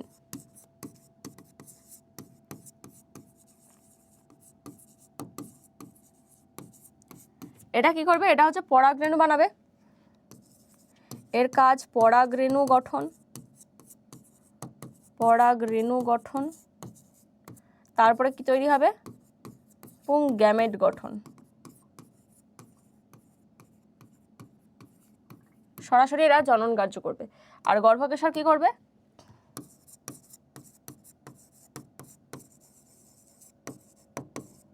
গর্ভকেশর চক্র সে কি করছে? প্রথমে স্ত্রী রেণু বানাবে, স্ত্রী রেণু গঠন, তারপর সেখান থেকে স্ত্রী গ্যামেট গঠন। তারপর নিষেক যখন হয়ে যাবে, নিষেকের পর গর্ভাশয় ফলে পরিণত হবে। ঠিক আছে, এই হয়ে গেল ফুলের প্রত্যেকটা অংশের কাজ, লিখে দিলাম। এবার চলে আসছি পরাগযোগ। তাহলে ভালো করে বোঝো, এই যে ছিল পুংকেশর মানে পুংস্তবক, এই পুংস্তবকের এটা হচ্ছে পরাগধানী, এটাকে কি বলা হয়? পরাগধানী। আর এটাকে বলা হয় পুংদণ্ড, এটাকে বলা হচ্ছে পুংদণ্ড। যে পরাগধানীটা রয়েছে এই পরাগধানীর মধ্যে রেণুস্থলী থাকে। কি থাকে? রেণুস্থলী। দেখো পরাগধানীটাকে যদি আমরা কাটি না তাহলে এরকম দেখতে পাবো।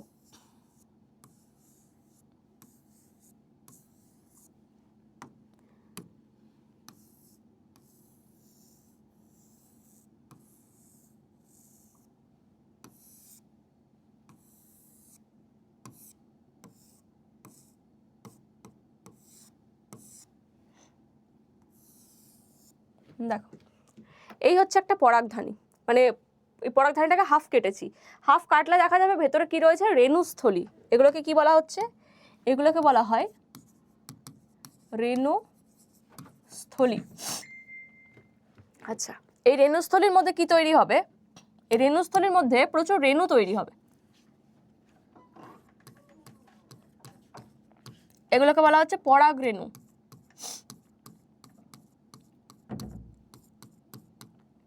তো এগুলো কি? এগুলো হয়ে যাচ্ছে পরাগরেণু। তো এই পরাগরেণুগুলো একসময় পরাগধানী ফেটে যাবে, ঠিক আছে? একসময় কি হয়? পরাগধানী ফেটে যায়, পরাগধানী ফেটে গিয়ে এখান থেকে সমস্ত পরাগরেণুগুলো বাইরে রিলিজ হয়ে যায়। পরাগধানী ফেটে গিয়ে পরাগরেণু বাইরে রিলিজ হয়ে গেল। তাহলে এইভাবে কি হচ্ছে? পরাগধানীর মধ্যে পরাগরেণু তৈরি হয়, পরাগরেণু বাইরে বেরিয়ে যাচ্ছে। আর ওদিকে গর্ভকেশরের মধ্যে কি হচ্ছিল? গর্ভকেশরের মধ্যে ততক্ষণে স্ত্রী রেণু তৈরি হচ্ছে। গর্ভকেশর কেমন দেখতে? একটা গর্ভকেশর এরকম দেখতে। এই উপরে এটাকে বলা হয় গর্ভমুণ্ড, এটাকে বলা হয় গর্ভদণ্ড, আর এইটাকে বলা হবে গর্ভাশয়। দেখো পুরো ফ্লাওয়ার ভাস, একটা ফুলদানির মতন দেখতে। তাহলে এটাকে আমরা কি বলছি? এটাকে বলছি গর্ভমুণ্ড, এটাকে বলা হয় গর্ভদণ্ড, আর এটাকে বলবো আমরা গর্ভাশয়। আচ্ছা, তাহলে এই যে গর্ভমুণ্ড, এইখানে কি হচ্ছে? পরাগরেণুগুলো এসে এইখানটা পড়ছে। তাহলে পরাগরেণু গর্ভমুণ্ডে পতিত হওয়াকে কি বলা হয়? পরাগযোগ বলা হয়। এটাকে আমরা কি বলবো? পরাগযোগ। আর এইখানে কি রয়েছে? এইখানে স্ত্রী গ্যামেট মানে ডিম্বাণু রয়েছে। এখানে কি রয়েছে? স্ত্রী গ্যামেট, ঠিক আছে? এখানে স্ত্রী গ্যামেট প্রেজেন্ট রয়েছে গর্ভাশয়ের মধ্যে, আর এখানে রয়েছে পরাগরেণু পড়লো, এটাকে বলা হচ্ছে পরাগযোগ। এই পরাগযোগ কত রকমের হয় বলো তো? পরাগযোগের প্রকারভেদ আমরা আগে পড়ে নিই। আচ্ছা, এখানে বাহক রয়েছে, আচ্ছা নিষেক রয়েছে, ঠিক আছে। তাহলে পরাগযোগ কত রকমের হয় আমরা এখানে লিখি।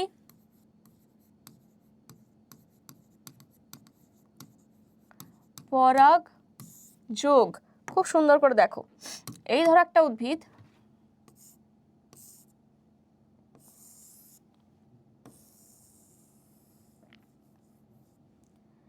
এই একটা উদ্ভিদ,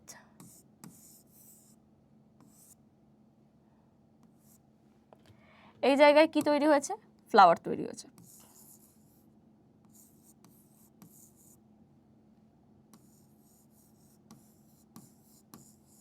এগুলো হচ্ছে ফ্লাওয়ার। আর এই ফ্লাওয়ারের মধ্যে কি রয়েছে? অবশ্যই পরাগধানী, পুংকেশর তো প্রেজেন্ট থাকবেই, আর তার সাথে সাথে গর্ভকেশরও প্রেজেন্ট রয়েছে। এগুলো যাচ্ছে গর্ভকেশর। তো এই একটা প্লান্ট আমি আঁকলাম, আর একটা প্লান্ট এখানে এঁকে দিই, সেম স্পিসিসে রেখে দিই। তো এই হচ্ছে আর একটা গাছ, সেম প্রজাতির আরও একটা গাছ এখানে রয়েছে। তো এখানেও ফুল রয়েছে, ধরো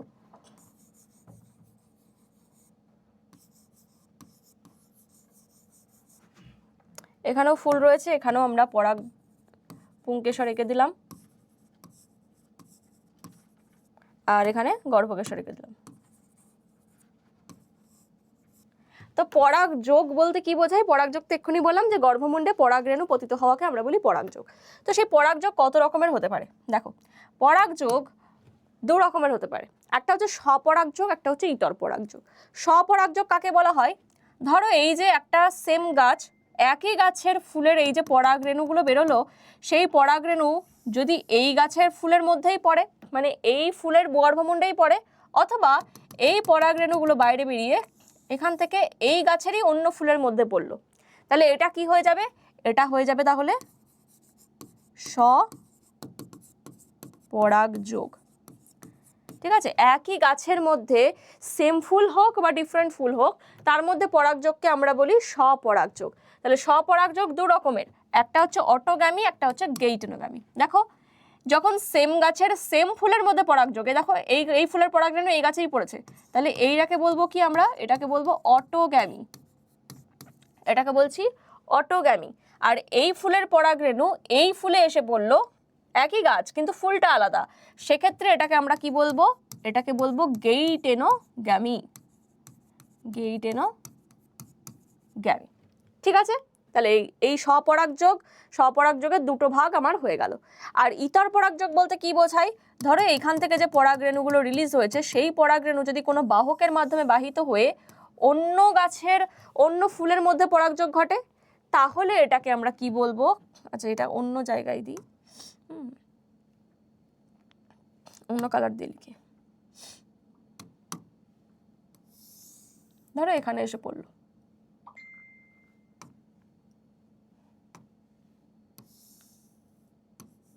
তাহলে এটা হয়ে যাবে ইতর পরাগযোগ, ইতর পরাগযোগ। গাছটা যেই ডিফারেন্ট হয়ে গেল, গাছটা ডিফারেন্ট হলো, এটা ইতর পরাগযোগ, বোঝা যাচ্ছে তো? এটা ইতর পরাগযোগ, আর এটা হচ্ছে গেইটনোগ্যামি। হ্যাঁ, মনে রাখবে। তাহলে ইতর পরাগযোগ হচ্ছে দুটো ডিফারেন্ট গাছ, তবে হ্যাঁ সেম স্পিসিস হতে হবে, কিন্তু সেম প্রজাতি হতে হবে। এমন না জবা গাছের পরাগরেণু গোলাপ গাছে চলে যাবে, তা কিন্তু না। সেম গাছ হতে হবে, কিন্তু দুটো ডিফারেন্ট গাছের মধ্যে হলে সেটাকে বলবো ইতর পরাগযোগ, আর সেম গাছের মধ্যে হলে স্বপরাগযোগ। তাহলে পরাগযোগ ক রকমের পড়লাম? পরাগযোগ দু রকম। শ্রেণী বিভাগটা করে দিই। পরাগযোগ দু রকম, একটা স্বপরাগযোগ,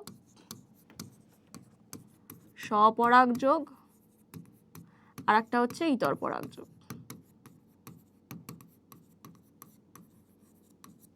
স্বপরাগযোগ আবার দু প্রকার, একটা অটোগ্যামি আর একটা গেইটেনোগ্যামি। বোঝা গেল? এই হচ্ছে পরাগযোগের ভাগ। এবার এই পরাগযোগের বাহক কি জিনিস? দেখো, একটা গাছ থেকে পরাগরেণু অন্য গাছে যেতে গেলে বাহকের প্রয়োজন পড়বে, তো কাউকে তো একটা নিয়ে যেতে হবে, সেটা হাওয়া হোক, হাওয়াও তো একটা বাহক, বাতাস হোক, জল হোক, পাখি হোক, মানুষ হোক, যে কেউ হোক, তাকে তো নিয়ে যেতে হচ্ছে। তাহলে ইতর পরাগযোগের ক্ষেত্রে আমার কি প্রয়োজন? বাহক প্রয়োজন। এটা একটা ইম্পর্টেন্ট টার্ম। তাহলে কি কি বাহক হতে পারে পরাগযোগের বাহক? এক হতে পারে বায়ু। তাহলে বায়ুর সাহায্যে পরাগযোগকে আমরা কি বলবো?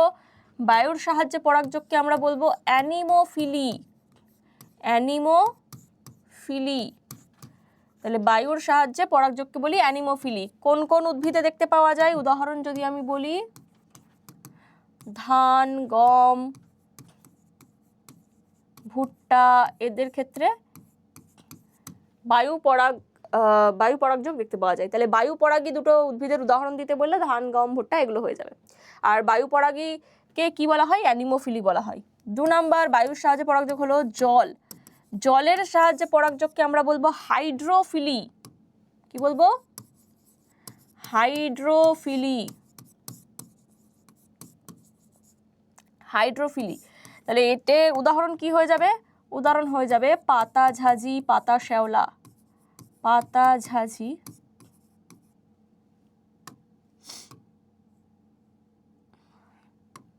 পাতা ঝাঁঝি, পাতা শ্যাওলা, এগুলো হয়ে যাচ্ছে জল পরাগী উদ্ভিদের এক্সাম্পল। তারপরে হয়ে যাবে কি? পক্ষী পরাগী। পাখির সাহায্যে পরাগযোগকে বলা হয় কি? অর্নিথোফিলি। কি বলবো আমরা? অর্নিথোফিলি। পাখির সাহায্যে পরাগযোগকে বলবো অর্নিথোফিলি। এক্সাম্পল যদি বলি, এক্সাম্পল কি হয়ে যাবে? পলাশ, শিমুল, পলাশ, শিমুল। ঠিক আছে, এরা হয়ে যাচ্ছে কি? পাখি পরাগী, অর্নিথোফিলি। আর 4 নাম্বার হয়ে যাচ্ছে কি আমাদের?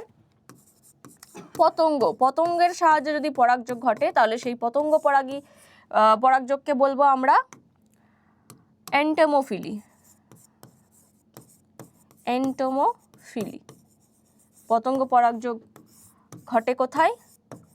আম, পদ্ম এগুলোর ক্ষেত্রে দেখতে পাওয়া যায় পতঙ্গ পরাগযোগ। ঠিক আছে, তাহলে এই গেল পরাগযোগের বাহক, কোন বাহকের জন্য মানে কোন বাহকের সাহায্যে পরাগযোগ হলে কি বলা হয়, আর প্রত্যেকটার এক্সাম্পল এগুলো কিন্তু তোমাদের মনে রাখতে হবে, যেগুলো আমি লিখে দিলাম। ঠিক আছে, চলো নেক্সট চলে আসবো নিষেক। তাহলে পরাগযোগ হয়ে গেল, পরাগযোগের পর নিষেক প্রক্রিয়া হবে আর নতুন উদ্ভিদ গঠন হবে। তাহলে নিষেক প্রক্রিয়ায় কিভাবে হয় দেখো, এই ধরো গর্ভকেশরটাকে দেখালাম। গর্ভকেশরের ভেতরে থাকে না একটা ভ্রূণস্থলী, এই জায়গায় কি থাকে? এটাকে বলা হচ্ছে ভ্রূণস্থলী। আর এই ভ্রূণস্থলীকে আবৃত করে রাখে ডিম্বক। এইটাকে কি বলা হবে? এটাকে বলা হচ্ছে ডিম্বক। তাহলে ভ্রূণস্থলী সমন্বিত এই পুরো অংশটাকে আমরা কি বলবো? ডিম্বক। তাহলে গর্ভাশয়ের মধ্যে থাকে ডিম্বক, ডিম্বকের মধ্যে থাকছে ভ্রূণস্থলী। আর এই ভ্রূণস্থলীতে 8খানা নিউক্লিয়াস থাকে। কি কি? একদম ওপরে থাকবে দুটো সহকারী কোষ, এই দুটোকে বলবো আমরা সহকারী কোষ, যেগুলো কিন্তু হ্যাপ্লয়েড হয়। 2খানা সহকারী কোষ রয়েছে। একটা থাকবে ডিম্বাণু, এটা হচ্ছে স্ত্রী গ্যামেট। এটা কি? ডিম্বাণু। এটাকে কি বলা হয়? স্ত্রী গ্যামেট, যেটা হ্যাপ্লয়েড প্রকৃতির। তারপর থাকবে নির্ণিত নিউক্লিয়াস, যেটা 2খানা হ্যাপ্লয়েড নিউক্লিয়াস জুড়ে তৈরি হয়।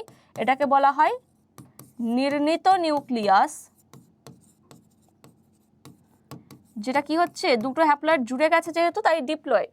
আর নিচে থাকে 3টে প্রতিপাদক কোষ সমষ্টি, 1 2 3। এই 3টে কি? প্রতিপাদক কোষ। তো এই হচ্ছে 8টা নিউক্লিয়াস বিশিষ্ট ভ্রূণস্থলী। আর এই ভ্রূণস্থলীর মধ্যে কে প্রবেশ করবে? পরাগরেণু। কোথায় এসে পড়েছিল? পরাগরেণু এখানে এসে পড়েছিল, পরাগরেণু। আর এই পরাগরেণুর স্তরগুলো একটু বলে দিই। ধরো একটা পরাগরেণু কেমন দেখতে হয়, এই ধরো একটা পরাগরেণু, তো এর বাইরে একটা স্তর দেখতে পাওয়া যায়, এই স্তরটাকে বলা হচ্ছে কি? এক্সাইন। ঠিক আছে, এই স্তরটাকে বলা হবে কি? এক্সাইন। আমি একটু ভরাট করে দিই এটা, তাহলে বুঝতে পারবে। পরাগরেণুর স্তরগুলোতে কিন্তু তোমাদের শর্ট কোশ্চেন আসতে পারে, এই জায়গাটা একটু ভালো করে দেখে রাখবে।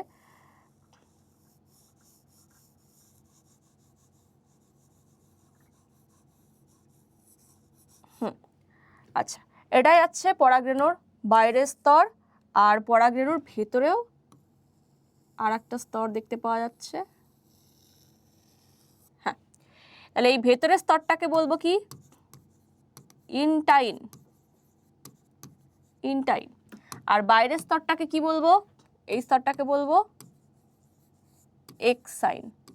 ঠিক আছে, আর এর ভেতরে থাকে কি? নিউক্লিয়াস। আর এই নিউক্লিয়াসটা কি করবে? এখানে বিভাজিত হয়ে যাবে। বিভাজিত হয়ে এই নিউক্লিয়াসটা বিভাজিত হয়ে দুটো নিউক্লিয়াস তৈরি করে। তাহলে এই একটা আর এখানে আর একটা হয়ে গেল। এটাকে বলা হয় জেনারেটিভ কোষ।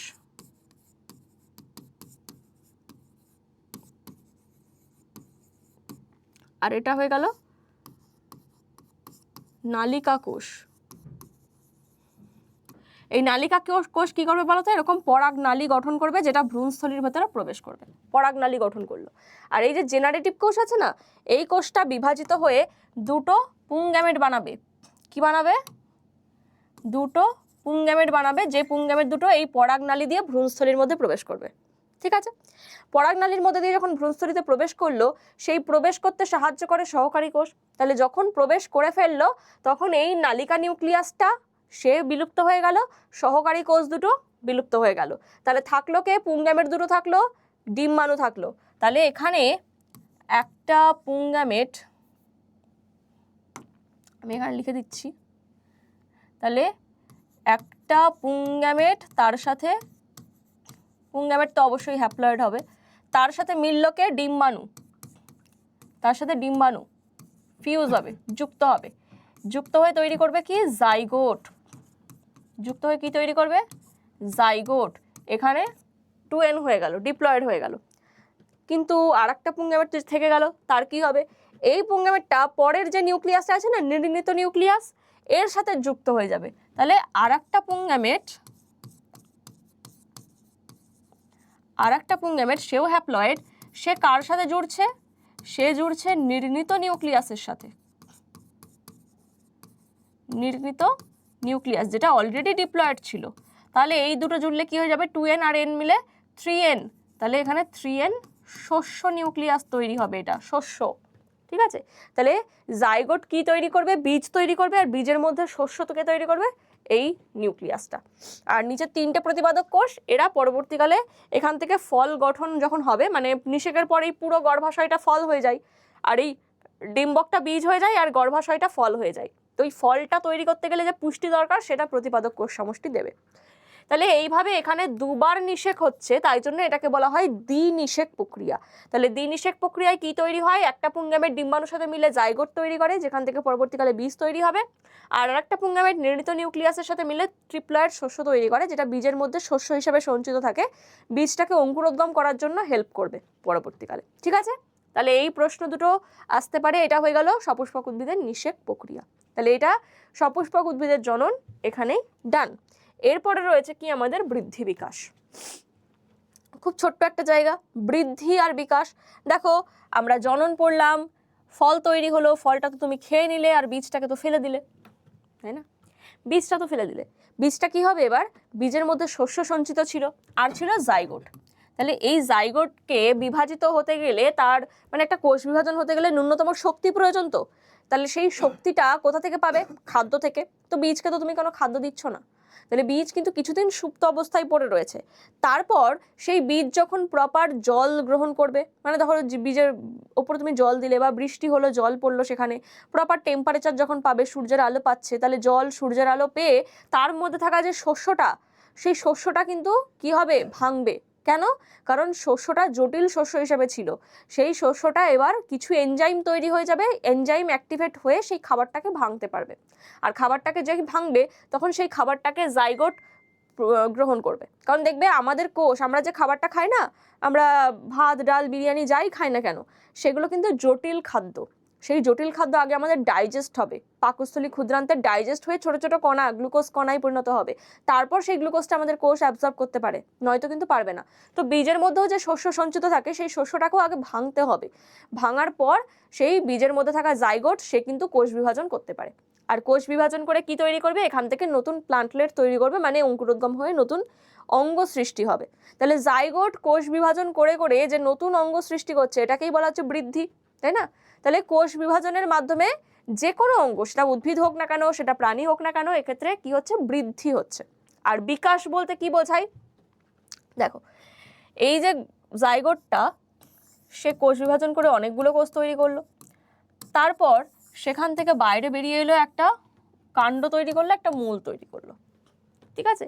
তাহলে এই যে বৃদ্ধি হচ্ছিল, সবগুলো সেম কোষ ছিল, কিন্তু এখানে এসে কেন একটা কাণ্ড, একটা মূল আর একটা পাতা তৈরি হয়ে গেল? ভ্যারিয়েশন আছে না, পার্থক্য হলো তো, পৃথকীকরণ হলো তো। এই পৃথকীকরণটাকে আমরা বলছি বিকাশ। নতুন নতুন অর্গানাইজেশন বা নতুন নতুন অঙ্গের তৈরি হওয়াকেই বলা হচ্ছে বিকাশ। এরপরে আরও কাণ্ডটা বৃদ্ধিপ্রাপ্ত হবে, কাণ্ডটা বৃদ্ধিপ্রাপ্ত হয়ে সেখানে ফুল তৈরি হবে, সেখানে ফল তৈরি হবে, মুকুল তৈরি হবে, এইগুলো আরও নতুন নতুন অঙ্গ তৈরি হচ্ছে, এটা হচ্ছে বিকাশ বা ডেভেলপমেন্ট। তাহলে বৃদ্ধি বলতে শুধুমাত্র তার দৈহিক গ্রোথকেই বোঝায়, মানে যে কোষ বিভাজনের মাধ্যমে তার দৈর্ঘ্য বৃদ্ধিকে বোঝায়, এটা হচ্ছে বৃদ্ধি। আর বৃদ্ধির সাথে সাথে যে নতুন বৈশিষ্ট্য যুক্ত হচ্ছে বা নতুন অঙ্গের সৃষ্টি হচ্ছে, সেটাকে বলা হচ্ছে বিকাশ। তাহলে বৃদ্ধি আর বিকাশ বলতে কি বোঝায়, বোঝা গেল? আচ্ছা, এটাকে বলা জেনারেল বিষয়। তাহলে এই বৃদ্ধির পর্যায় কি? বৃদ্ধির 3টে পর্যায় রয়েছে। ফার্স্টে হবে কোষ বিভাজন, ফার্স্ট হবে কোষ বিভাজন। তাহলে বৃদ্ধির প্রথম পর্যায় হচ্ছে প্রত্যেকটা কোষ এইভাবে মাইটোসিস প্রক্রিয়ায় বিভাজিত হয়ে একাধিক কোষ তৈরি করবে, তাই না? তাহলে এটা হচ্ছে প্রথম দশা, যেখানে কি করছে? মাইটোসিস প্রক্রিয়ায় কোষ বিভাজন করে এটা হয়ে যাচ্ছে মাইটোসিস।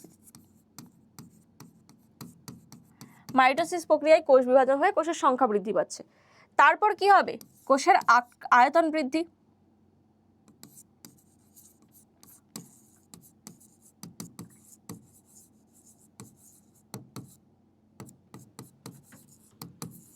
আকার আয়তন বৃদ্ধি পাবে। তাহলে এই কোষগুলো যে সাইজের ছিল সেখান থেকে আস্তে আস্তে কি হয়ে যাবে, আকার বৃদ্ধি পাবে, পরিণত হবে, মানে তার বাইরে কোষ পর্দা, কোষ প্রাচীর এগুলো পুরু হবে, তার মধ্যে নতুন নতুন কোষ অঙ্গাণু সৃষ্টি হবে, মানে কোষগুলো ম্যাচিওর হচ্ছে বা পরিণত হচ্ছে। তারপরে কি হচ্ছে, কোষগুলো পরিণত দশা। এই সময় কোষটা স্থায়ী কোষে পরিণত হচ্ছে। ধরো এটা যদি ভাজক কলা হয়, কোষ বিভাজন করছে, তারপরে কোষগুলোর আয়তন বৃদ্ধি পাচ্ছে, আয়তন বৃদ্ধি পেয়ে একটা সময় পর সে স্থায়ী হয়ে যাবে। তাহলে এটাকে বলা হচ্ছে পরিণত দশা। সে কমপ্লিটলি কি হয়ে গেল, স্থায়ী কলায় রূপান্তরিত হলো। ঠিক আছে, পরিণত দশা। তাহলে এই তিনটে দশাই বৃদ্ধি সম্পন্ন হয়। নেক্সট আমরা যদি দেখি বৃদ্ধির বিভিন্ন দশা, মানব বিকাশের বিভিন্ন দশা। এই দশাগুলো থেকে তোমরা অনেকগুলো শর্ট কোশ্চেন পেয়ে যাবে। এই দশাগুলো তোমাদের কি কি দশা রয়েছে, একটা হয়ে যাচ্ছে সদ্যজাত, 0 থেকে 1 বছর। তারপরে 2 থেকে এটাকে বলা হচ্ছে শৈশব দশা। শৈশবকাল কতটা, 2 থেকে 12 বছর। তারপরে এখান থেকে টিনেজ, কৈশোর অবস্থা স্টার্ট হচ্ছে। এটা হচ্ছে কিশোর অবস্থা, টিনেজ, যেটা হচ্ছে 12 থেকেই লিখি, 12 থেকে তোমার 16, 18। তারপরে পরিণত দশা,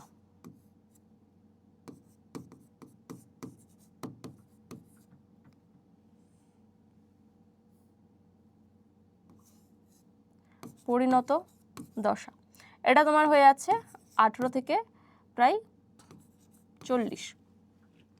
তারপরে বার্ধক্য দশা,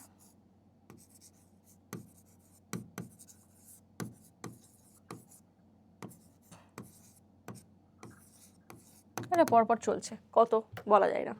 তাহলে এই কটা মানব বিকাশের দশায় ভাগ করা হয়েছে। তাহলে প্রথমে সদ্যজাত, প্রত্যেকটা দশার কি কি বৈশিষ্ট্য সেগুলো বলে দিচ্ছি, সেগুলো কিন্তু মনে রাখতে হবে। সদ্যজাত অবস্থায় 0 থেকে 1 বছর বয়সের ওই সময়কালটাকে বলা হচ্ছে। এই সময় শিশুরা কি শেখে, শিশুরা কিছুই শিখতে পারে না, আলটিমেটলি তারা আলোর দিকে তাকিয়ে থাকে, নতুন নতুন মানুষের মুখ চেনার চেষ্টা করে, জাস্ট এইটুকু, আকর্ষণীয় কিছু দেখলে তাকিয়ে থাকে, এটাই। শৈশবকাল 2 থেকে 12 বছর, প্রথম একদম কি, সে প্রত্যেকটা জিনিস এবার বুঝতে শেখে, কথা বুঝতে শেখে, নতুন নতুন জিনিস চিনতে শেখে। যে তুমি তার সামনে বলছো যে এটা অমুক, এটা পেন, এটা খাতা, সে কিন্তু চিনছে ওগুলো, নতুন নতুন জিনিস চিনতে শেখে। তারপরে আস্তে আস্তে আরেকটু পরে যখন হয় তখন কি, কথা বলতে শেখে, সেই নতুন নতুন বন্ধু বান্ধব, এদের সাথে খেলাধুলো, এই সমস্ত কালটা হচ্ছে শৈশবকাল। তারপরে কিশোর অবস্থা, যেটাকে বয়ঃসন্ধিকাল বলা হয়, যেটাকে ঝড়ঝঞ্ঝার পিরিয়ডও বলা হচ্ছে। এটা কিন্তু প্রশ্ন আসে, ঝড়ঝঞ্ঝার পিরিয়ড কোনটাকে বলা হয়। বয়ঃসন্ধিকাল, এই সময় আমাদের অনেকগুলো হরমোনাল সিক্রেশন হয়। কি কি হরমোন, ইস্ট্রোজেন, প্রজেস্টেরন, মহিলাদের ক্ষেত্রে, এবং পুরুষদের ক্ষেত্রে টেস্টোস্টেরন হরমোন ক্ষরণ হয়। আর এই হরমোনগুলো কি করছে, হরমোনগুলো জনন গ্রন্থির পরিণত হতে সাহায্য করে, জনন গ্রন্থির বৃদ্ধিতে হেল্প করছে এই হরমোনগুলো। তাহলে এই সময় কি, টিনেজ দশা বা কিশোর অবস্থা, এই সময় কিন্তু অনেক আবেগের বশে অনেক কাজ, ভুলবশত অনেক কাজ এগুলো হয়ে থাকে। তো এটাকেই বলা হয় ঝড়ঝঞ্ঝার পিরিয়ড। তারপরে বলা হচ্ছে পরিণত দশা। পরিণত দশায় কি হচ্ছে, জনন গ্রন্থি পূর্ণতা প্রাপ্ত হয়, পরিণত হয়ে যায়। এই সময় মানুষ কি করছে, সংসার ধর্ম পালন করে, যা হয়ে থাকে। তারপরে লাস্ট, মানে এই পরিণত দশাটাই সবসময় ম্যাচিওর, চিন্তা বুদ্ধি দিয়ে, যুক্তি দিয়ে মানুষ যুক্তিবাদী হয়ে থাকে, কথা বলতে শেখে, যুক্তিবাদী কথা। আর লাস্ট বার্ধক্য দশা, এই সময় কিন্তু পেশি, অস্থি এগুলো ভঙ্গুর হয়ে আসে, কোষ বিভাজন হার কমে যায়, অক্সিজেন সংবহন হার কমে যায়, তারপরে স্মৃতিশক্তি হ্রাস পায়, দৃষ্টিশক্তি হ্রাস পায়, শ্রবণ শক্তি হ্রাস পায়। ঠিক আছে, এই জিনিসগুলো দেখতে পাওয়া যায় বার্ধক্য দশায়। তো কোন দশার কি কি বৈশিষ্ট্য, এই বৈশিষ্ট্যগুলো থেকে কিন্তু তোমাদের প্রচুর শর্ট কোশ্চেন আসে। এই জায়গাটা বই থেকে রিডিং করে রাখবে প্রত্যেকে, তাহলেই কিন্তু পারবে, কারণ এখান থেকে এমসিকিউ কোশ্চেন আর শর্ট কোশ্চেন তোমাদের বেশি আসে এই বৃদ্ধি আর বিকাশ, এই পুরো জায়গাটা থেকে। ঠিক আছে, তাহলে মানব বিকাশের এই প্রত্যেকটা দশা, অনেক সময় মানব বিকাশের কিশোর অবস্থা এবং পরিণত দশা, এই দুটো বেশি ইম্পর্টেন্ট। ঠিক আছে, এই কিশোর দশা আর পরিণত দশা, এই দুটো বেশি ইম্পর্ট্যান্ট, এই দুটো কিন্তু বেশি ভালো করে জেনে রাখবে। ঠিক আছে, তাহলে এখানে আমাদের কমপ্লিট হচ্ছে পুরো তোমাদের জীবনের প্রবাহমানতা। তাহলে জীবনের প্রবাহমানতাতে যে 3টে টপিক ছিল সেই 3টে টপিকই কিন্তু আজকের ক্লাসে আমাদের কমপ্লিট হয়ে গেল। নেক্সট আমরা জেনেটিক্সের যে চ্যাপ্টারগুলো রয়েছে তোমাদের, সেই জেনেটিক্সের চ্যাপ্টার আমরা স্টার্ট করব, বংশগতির চ্যাপ্টার। সেটা আরও ভীষণ ইন্টারেস্টিং হতে চলেছে। আর সেটা দেখার জন্য অবশ্যই যারা যারা দেখছো প্রত্যেককে বলবো এই ক্লাসগুলো অবশ্যই লাইক করো, বন্ধুদের সাথে শেয়ার করে দাও ভালো লাগলে। আর নেক্সট ক্লাসগুলো ঠিকঠাক টাইমে পেয়ে যাওয়ার জন্য প্রত্যেককে বলবো এই চ্যানেলটাকে সাবস্ক্রাইব করে রাখো, যাতে প্রত্যেকটা ক্লাস তোমরা ঠিক টাইমে দেখতে পাও। তো চলো আজকে এই পর্যন্তই, প্রত্যেককে থ্যাংক ইউ, আবার দেখা হচ্ছে তোমাদের সাথে নেক্সট ক্লাসে।